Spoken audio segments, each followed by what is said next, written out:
routine. It's been pretty tiring, but I feel like I'm getting there. This late schedule definitely has taken me away from my kids more than I thought it would, but I'm finding ways to adapt. So as usual, please go to our disease and public health Canvas page. Just show you on my screen really quickly here.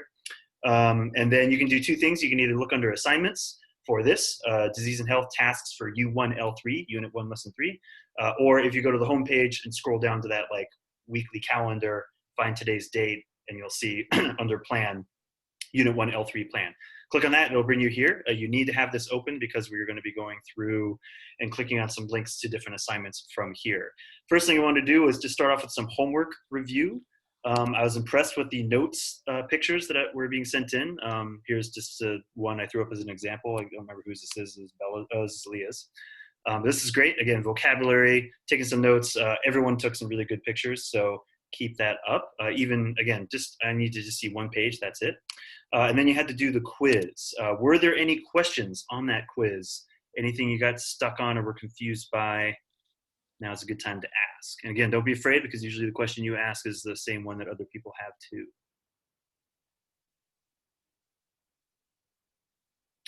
Did everyone see that you could take the quiz multiple times? How many of you used that? Like how many of you took it like more than once, just out of curiosity? Oh, all right, just one or two. It's interesting. My sophomores were like, everybody was like, oh, but you older guys, I think you're solid. So great. Again, I'll keep having that as a policy that you can retake quizzes as much as you need to. Just remember to save your answers because I think it wipes your answers if you do the retake and it just keeps your latest score. So, all right, no questions on the homework?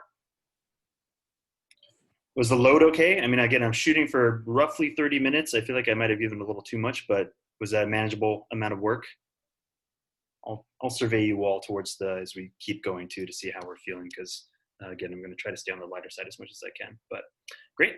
Okay, then the next thing I wanted to do was, as our do now, is have some of you share your Google Slide collages. I will take volunteers or I will select you as victims. We haven't had anybody share yet, so is there anyone who would like to share their collage? You're just going to talk us through the images, tell us about your summer, your home, whatever. Anyone like to go first?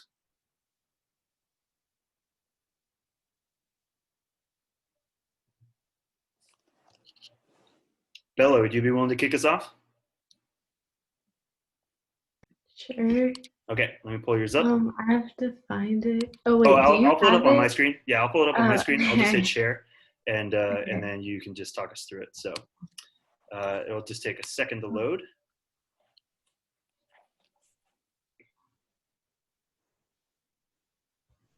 All right, tell us about this. Okay, so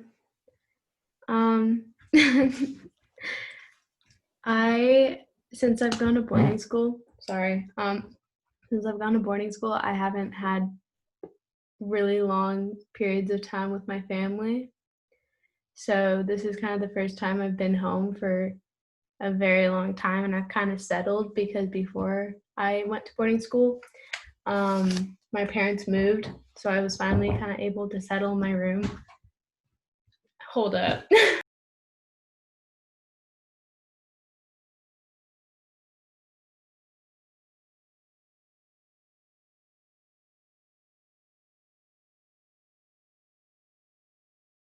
Gotta love being at home. Sorry, that was my dad. He's trying to fix my printer because it's out of toner. All good. And then I have a god sister. Her name's Mia, and she's the closest thing I have to a sister, and we've kind of reconnected. And then the needle thing is for the vaccination, but I don't really remember why I put that there. I think one of the things you had to do was your area of interest. So yeah, that must represent that. Yeah. So, Vaccinations. Yeah. Yeah, hopefully no one's finding needles or stepping on needles on the beach.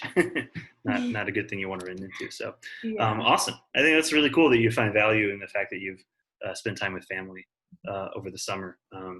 It's good to put a positive spin on things like that sometimes, even though lockdown can be tough. Thanks for sharing.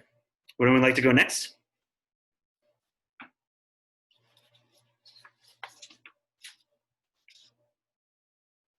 Zach, would you be willing to share? Sure. Yeah. All right, let me just pull yours up.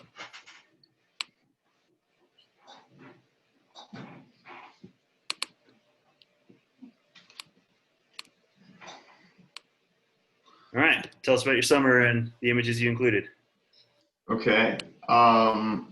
So the background is just like a random picture of a farm because I've been stuck on my ranch since March, all summer.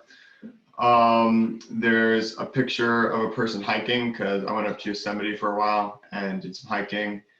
And there's a picture of a pool because I've been swimming with my local college team just to try to like stay in shape.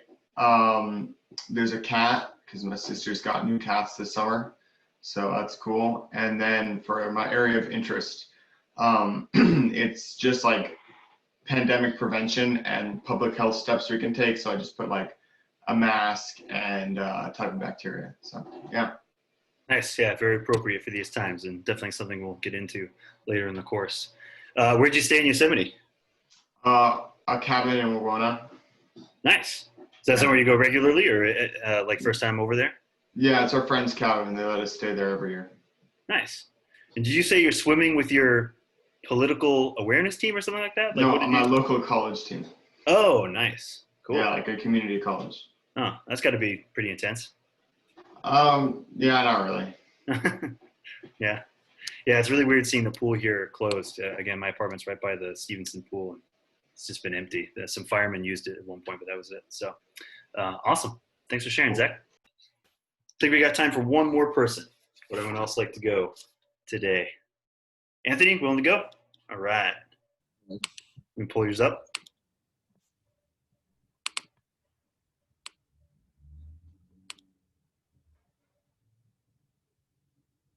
All right, once it's loaded, talk us through it. So the blue wall represents my room since my room is blue, and that's like my favorite color. I have a miniature poodle. She doesn't have that haircut though. And over the summer, I was playing video games, and my area of interest is diabetes. Nice.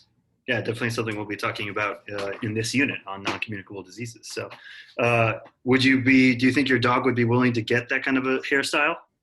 Or would that just drive it nuts? Oh, no, it wouldn't. No? No.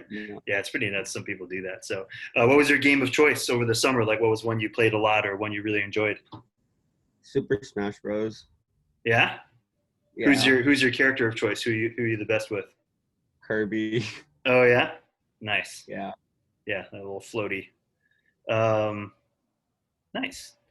And is that the room you're in? So the walls are blue in there? Yeah, that's why it's really dark. Ah, It's okay. like, Nice. Cool. That's a fun color. All right. Thanks a lot for sharing.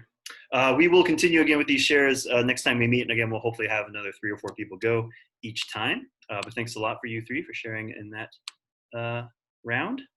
Okay, the next thing I wanted to do was just really quickly use some slides to highlight key takeaways from the most recent reading. It looks like you're feeling good on the homework, but there are some important things from the chapter that relate to the activities we're going to do today, and I just want to very quickly touch on those.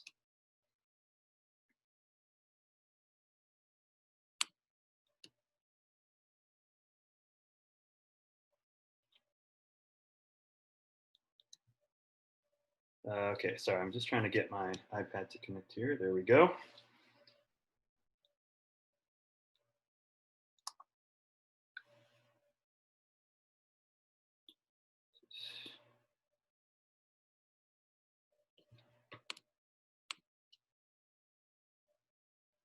There we go. Everyone seeing a slide with a heart in front of them right now?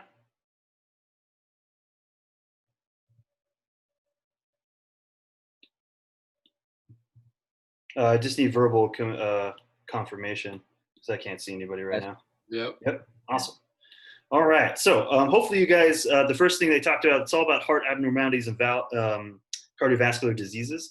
First thing they talk about are valves. Do you guys remember what valves, like what's the whole purpose of those? Here are the valves right here. So what are they equivalent to? Like the closing doors so that the blood that enters doesn't go back. Perfect, right?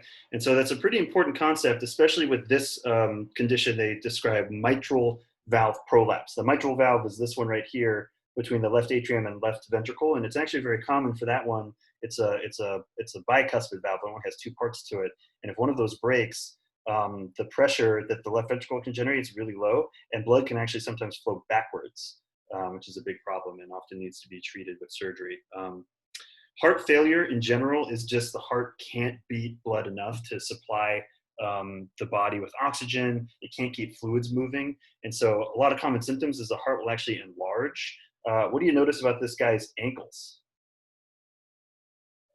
It's a very common really symptom. There's- Yeah, any kind of swelling like that, especially in the extremities, also in the hands, is a sign that your heart isn't quite pushing blood around as much as it could. The most common cause is coronary artery disease, which is what I want to go into detail here about.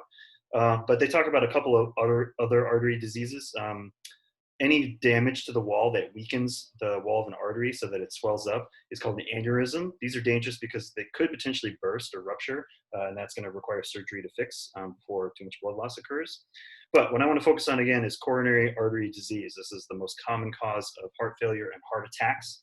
And there's some confusing vocabulary here, but it's all because of plaque buildup, right? Plaque is it could be calcium, it could be fats, but usually it's cholesterol. LDL stands for low density lipoproteins. That's sort of like the bad cholesterol that you hear a lot about. HDL is high density lipoproteins. Those are like the good cholesterols. They help filter things out actually. But there's a lot of vocab they kind of throw at you here. But the point is to understand that the reason heart failure occurs because of coronary artery disease, what leads to a heart attack, is because once plaque blocks up to 50% of an artery, right? And this is usually an artery that's taking blood to the heart. That's when you start to get things like chest pain, which they refer to as angina pectoris, because it feels like pain in your pectoral muscles, but it isn't. It's your heart below them in the center of your chest. This happens a lot when people are doing exercise or in stressful situations, even on like long walks. If you get that chest pain, it's indicative that your heart isn't getting enough oxygen, right? The heart muscle is suffering. And so that leads to what's called ischemia, which is just a lack of blood flow to the heart muscles themselves. Again, don't think of this as a lack of blood flow to the heart. The heart is still pumping blood. It's the arteries and capillaries around the heart muscle that aren't getting enough blood. And there's an interesting thing here. They have what are called classic angina symptoms, which is what everybody knows, right? The left arm pain, shortness of breath, fainting. But that's actually largely observed in men. It turns out that women have very different symptoms. They call them angina equivalent symptoms, and it's completely different. It's unusual levels of fatigue, but they suffer almost no pain. So women are actually at a bit of higher risk of potentially having heart problems or potential heart attacks completely unexpected because they're just feeling tired. They don't think of it as being something related to their heart.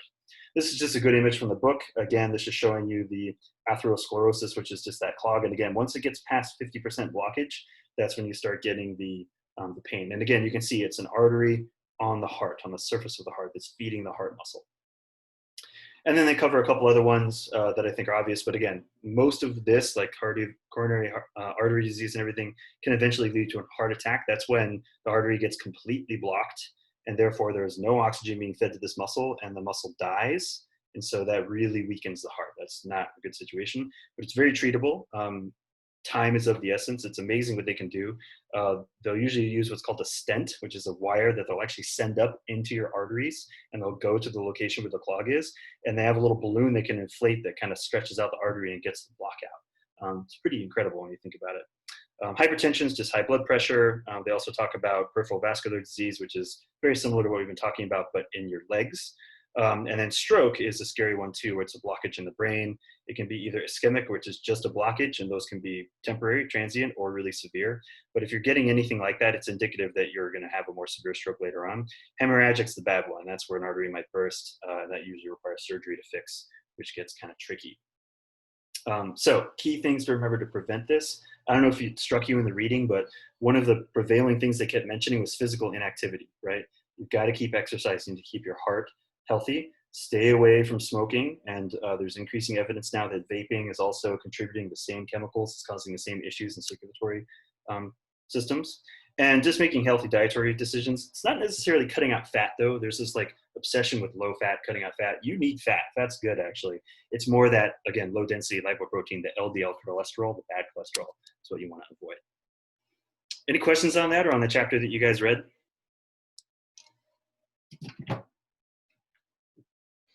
On the tasks list, I made those slides available, and there's also a video of me going through them a little bit more slowly. I know that was fast, but those will be helpful for you in the next 2 activities that we do. So now let's get started on our first activity here. I'm going to get you out of your chairs and away from your computers, hopefully, for a little bit. We are now on step 4, heart disease activity. We're going to try to simulate a couple of these heart conditions that you read about using a plastic bag and water. So go ahead and click on where it says heart disease activity. It will take you to, I'll share my screen here for 2 seconds.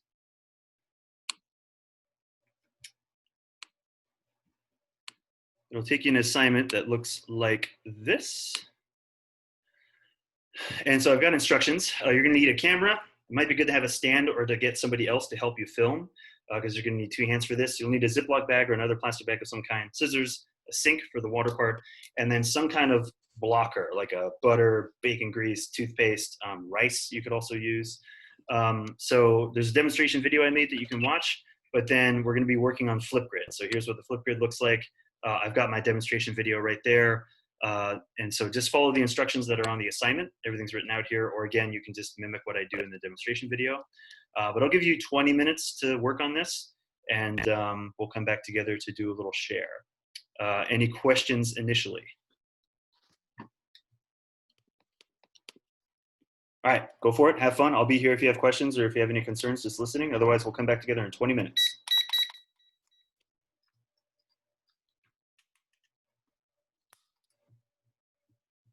How's it going, Max? Hey, sorry, Mr. Hay. My connection has been super bad. I was trying to log on. All right. Yeah, all you got to do is check out the tasks list. We just did some homework review, and was the homework okay for you? Anything you were confused by?